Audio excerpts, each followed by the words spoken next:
Hello and welcome friends. इस class में हम जानने वाले हैं डिनाइल ऑफ सर्विस अटैक्स के बारे में। जैसा कि आप सभी जानते हैं कि इंटरनेट की दुनिया में सबसे ज़्यादा फेमस अगर कोई अटैक है, यानी कि अब तक के सभी हैकिंग अटैक्स को हम लगाएं तो वो डिनाइल ऑफ सर्विस अटैक्स है। तो आज हम ये जानेंगे कि ये होता क्या है, डिनाइल ऑफ सर्विस अटैक क्या होता है, कितनी तरह से हम काम करते हैं और किस किस तरह से ये जो डिनाइल ऑफ सर्विस अटैक्स है इसे अप्लाई किया जाता है। तो चलिए फ्रेंड्स शुरू करते हैं। सबसे पहले मैं आपको बताना चाहूँगा कि ये क्लासेस सिर्फ एजुकेशनल पर्पज़ के लिए हैं, तो इनका आप किसी भी तरह से मिसयूज़ ना करें।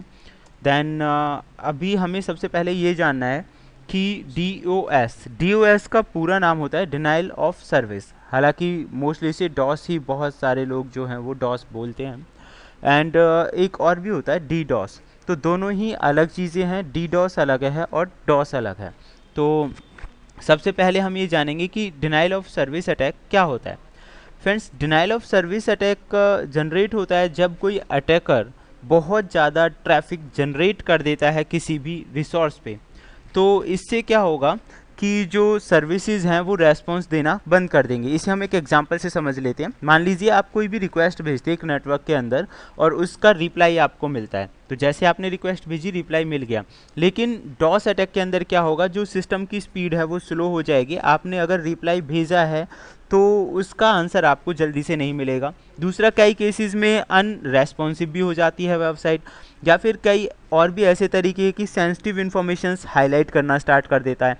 तो डिनाइल ऑफ सर्विस अटैक में ज़्यादातर वेबसाइट्स को क्रैश करना, उनकी स्पीड्स को, उनकी वर्किंग को इफेक्ट डालना, ये मेन काम होता है। सेकेंडली, जैसा कि आप लोगों ने नाम सुना DDoS. Friends, DDoS होता है distributed denial of service attack. ये होता तो सेम ही है, लेकिन एक बहुत बड़े लेवल पे अगर बहुत ज़्यादा कंप्यूटर्स को इफेक्ट डालना हो तो ज़्यादातर जो अटैकर्स हैं या हैकर्स हैं वो डी डॉस अटैक का इस्तेमाल करते हैं। तो डी डॉस में क्या होता है, बहुत सारे जो हैं, मतलब कि बहुत सारे कंप्यूटर्स का इस्तेमाल किया जाता है जिन्हें आप बॉट्स कह सकते हैं, और उनकी मदद से काफ़ी बड़े लेवल पर, यानी कि आप यहाँ पढ़ सकते हैं कि लगभग मिलियंस ऑफ द कंप्यूटर्स को नुकसान पहुँचाया जा सकता है। उनकी जो सर्विसेज हैं वो अनरेस्पॉन्सिव हो जाएंगी, वो रेस्पॉन्स देना बंद कर देंगी। That is called DDoS. तो अब आपने यहाँ पढ़ ही लिया होगा। तो चाहे आप सिंगल डॉस कर रहे हैं या डी डॉस कर रहे हैं, दोनों का काम ही किसी भी जो आपका विक्टिम है या टारगेट है उसकी फंक्शनलिटी को डिसेबल करना होता है। उसके बाद फ्रेंड्स, हम ये एक डायग्राम के आप जरिए आप समझ सकते हैं कि डीडॉस किस तरह से काम कर रहा है। यहाँ पे आप देख सकते हैं कि अलग अलग जो ये जोम्बी कंप्यूटर्स आपको दिखाई दे रहे हैं, these are the zombie computers. तो ये सब कौन है, ये टारगेटेड कंप्यूटर्स हैं और जो आपको मतलब एक बहुत बड़े नेटवर्क को नुकसान पहुंचा सकते हैं। यानी कि बहुत अलग अलग कंप्यूटर्स का यहाँ पे इस्तेमाल किया गया है। एक जोम्बी सर्वर इस्तेमाल यहाँ पे किया गया है और जोम्बी कंप्यूटर्स का इस्तेमाल किया गया है। तो एक बहुत बड़े लेवल पे जो नेटवर्क है उसे नुकसान पहुँचाया जा सकता है। इसे हम थोड़ा डीपली और क्लियरली समझ लेते हैं। फ्रेंड्स, इसके लिए हमें जानना होगा types of DoS and DDoS methods. तो सबसे पहला इसमें जो आता है सिंक फ्लड। तो सिन का पूरा नाम होता है सिंक्रोनाइज, और फ्लड का मतलब होता है बहुत ज़्यादा बड़े लेवल पर सिंक्रोनाइजिंग के जो पैकेट्स हैं उन्हें सेंड कर देना। यानी कि आप यहाँ पढ़ सकते हैं, in which an attacker sends a series of sync request to a target system in an attempt to use vast amount of the server resources to make the system unresponsive to legitimate traffic. यानी कि क्या करेगा, system को पूरी तरह से unresponsive बनाने के लिए जो अटैकर है बहुत ज़्यादा अमाउंट में सिंक्रोनाइज के जो पैकेट्स हैं वो सेंड कर देगा। इससे जो सिस्टम है उसके पास सिंक्रोनाइज की जो रिक्वेस्ट है वो आती हुई चली जाएंगी और सिस्टम जो है वो अनरेस्पॉन्सिव हो जाएगा, रेस्पॉन्स देना बंद कर देगा। इसे हम थोड़ा और डीपली समझ लेते हैं कि ये वास्तव में काम कैसे कर रहा है।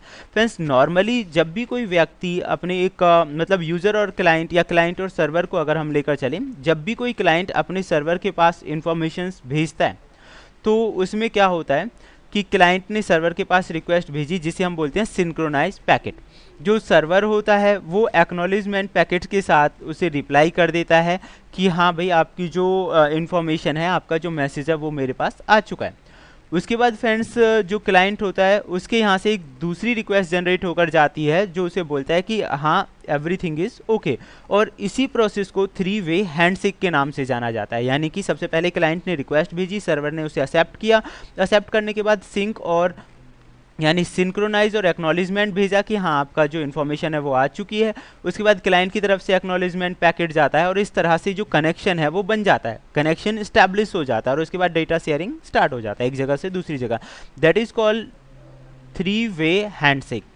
अब सिंपलर अटैक में क्या करता है, कोई भी जो अटैकर हमारा होता है, जैसे ही उसने रिक्वेस्ट भेजी है तो एक्नॉलेजमेंट का जो कोड है वो उसे वापस नहीं मिलता। वो इसलिए उसे वापस नहीं मिलता क्योंकि किसी भी अटैकर ने उस सर्वर को अनरेस्पॉन्सिव कर दिया है।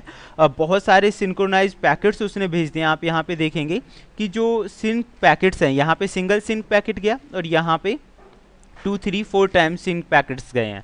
इससे जो सर्वर है वो अनरेस्पॉन्सिव हो गया। अनरेस्पॉन्सिव होने की वजह से उसे वहाँ से कोई रिप्लाई नहीं मिलेगा और जब रिप्लाई नहीं मिलेगा तो ऐसी सिचुएशन में एक फेक मतलब हाफ वे कनेक्शंस ओपन हो जाएगा, एक हाफ वे जो ओपन कनेक्शन है वो हो जाएगा और जो एक फेक जो सर्वर है उससे उसका लिंक भी हो सकता है ऐसी सिचुएशन में। तो that is called SYN flood attack, यानी कि बहुत ज़्यादा अमाउंट में सिंक मैसेज गए हैं जिससे सर्वर का जो रिप्लाई देने का जो प्रॉपर्टी थी वो कम हो गई और वो वर्क नहीं करेगा। ओके फ्रेंड्स, तो अब आप समझ गए होंगे सिंक फ्लड अटैक क्या होता है। अब हम जानते हैं tier drop attack. Tier drop attack involves the hacker sending broken and disorganised IP fragments. जैसा कि आप नाम से समझ सकते हैं, टीयर ड्रॉप का काम भी वही होता है कि अपने विक्टिम या टारगेट को पूरी तरह से क्रैश करना, अनरेस्पॉन्सिव बनाना। लेकिन इसमें जिस टेक्निक का अटैकर इस्तेमाल करते हैं उसमें वो डीफ्रैगमेंटेड आईपी पैकेट्स भेजते हैं अपने अटैकर, मतलब जो भी सर्वर है उसके पास। डीफ्रैगमेंटेड का मतलब यहाँ फिलहाल टाइमिंग से है कि जो टीसीपी पैकेट्स भेजे जा रहे हैं उन्हें वो गैप्स के साथ भेजे जा रहे हैं, या फिर आप उन्हें कह सकते हैं बहुत स्लो मोशन में उन्हें सेंड किए जा रहे हैं। तो जो कनेक्टिविटी है वो पूरी तरह बनती नहीं है, यानी कि ये यहाँ पे कंप्लीट होना चाहिए था लेकिन ये कंप्लीट नहीं है। तो इससे क्या होगा, एक जो टीसीपी पैकेट्स होते हैं ना फ्रेंड्स, जो आपका डाटा या इन्फॉर्मेशन जाती है पैकेट्स के रूप में ही तो इंटरनेट पे फ्लो होती है, तो वो गैप में है। तो गैप होने की वजह से जो डेटा पैकेट्स हैं वो क्या होगा कि ओवरलैप हो जाएंगे। आप यहाँ पे देख सकते हैं कि ओवरलैप हो जाएंगे। ओवरलैप होने से जो सर्वर है या जो विक्टिम है आपका वो रेस्पॉन्सिव नहीं रहेगा। That is called teardrop attack. उसके बाद फ्रेंड्स आता है low rate denial of service attack. तो लो रेट जो होता है, लो रेट का मतलब क्या है, इसका मतलब ये नहीं है कि ये डॉस नहीं है, कहने के लिए ही इसका नाम लो रेट है, लेकिन काम वही होता है, डिनाइल ऑफ सर्विस कर देना। लेकिन इसमें क्या होता है, इसमें स्पीड और टाइमिंग को ध्यान में रखा जाता है। जो अटैकर है, नॉर्मली आप देखिए कि किसी भी सिस्टम से कनेक्शन कैसे बनेगा कि नॉर्मल एचटीटीपी रिक्वेस्ट गई और वहाँ से वापस आ गई, इस तरह से एक सक्सेसफुल कनेक्शन बन जाता है। लेकिन जो लो रेट डिनाइल ऑफ सर्विस है उसमें क्या होता है, आप यहाँ देखेंगे कि रिक्वेस्ट जा रही हैं, जो रिक्वेस्ट हैं वो इनकम्प्लीट हैं और उन्हें टाइम के हिसाब से मैनेज किया गया है। उनकी बैंडविड्थ बहुत लो है, स्लो वे में वो जा रही हैं, टाइम के हिसाब से उन्हें मैनेज किया गया है और इनकम्प्लीट है। इससे क्या होगा कि जब तक एक पूरी रिक्वेस्ट होगी नहीं, एक रिक्वेस्ट जब तक कंप्लीट नहीं होगी तो आपको सर्वर साइड से कोई रिक्वेस्ट मतलब जो आपका कनेक्शन है वो इस्टेब्लिश नहीं होगा। तो इस तरह से क्या होगा, जो सर्वर है वो अनरेस्पॉन्सिव हो जाएगा। That is called low rate denial of service attack, यानी कि इसमें टाइमिंग का और एचटीटीपी रिक्वेस्ट का जो कि कंप्लीट नहीं होती उनका इस्तेमाल किया जाता है। ये सारी चीज़ें हम प्रैक्टिकली भी करेंगे टूल्स के माध्यम से। तो पहले समझ लेते हैं कि ये प्रोसेस होती क्या है। उसके बाद फ्रेंड्स नेक्स्ट आता है स्मफ। स्मफ में क्या होता है, आप यहाँ देख सकते हैं कि लगभग ये जो अटैक्स होते हैं इनमें इंटरनेट कंट्रोल मैसेजिंग प्रोटोकॉल का इस्तेमाल किया जाता है। मोस्टली पिंगिंग आप कह सकते हैं कि एक जो आपका होस्ट होता है उसकी एक लिमिट होती है कि कितने कंप्यूटर्स को हैंडल कर सकता है।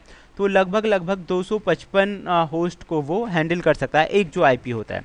लेकिन इसमें अटैकर क्या करता है, एक ही बार में 255 रिक्वेस्ट जो होती है क्लाइंट साइड से वो भेज देता है। तो जितनी उसकी लिमिट है उससे ज़्यादा तो उसके पास रिक्वेस्ट सेंड हो गई। तो ऐसी सिचुएशंस में रिक्वेस्ट जाने के बाद जो आपका मेन नेटवर्क होता है वो अनरेस्पॉन्सिव हो जाता है और आप जो स्पीड होती है वो स्लो डाउन हो जाती है नेटवर्क की। तो that is called smurf attack. उसके बाद फ्रेंड्स हम बात करेंगे peer to peer attack. Peer to peer attack में क्या होता है कि आप सभी जानते हैं कि एक नेटवर्क में बहुत सारे जो कंप्यूटर्स जुड़े होते हैं, वो सारी जो कंप्यूटर्स होते हैं उन्हें हम नोड्स बोलते हैं, पीयर्स बोल सकते हैं। ये सब पीयर्स हैं एक नेटवर्क में जो जुड़े हुए हैं।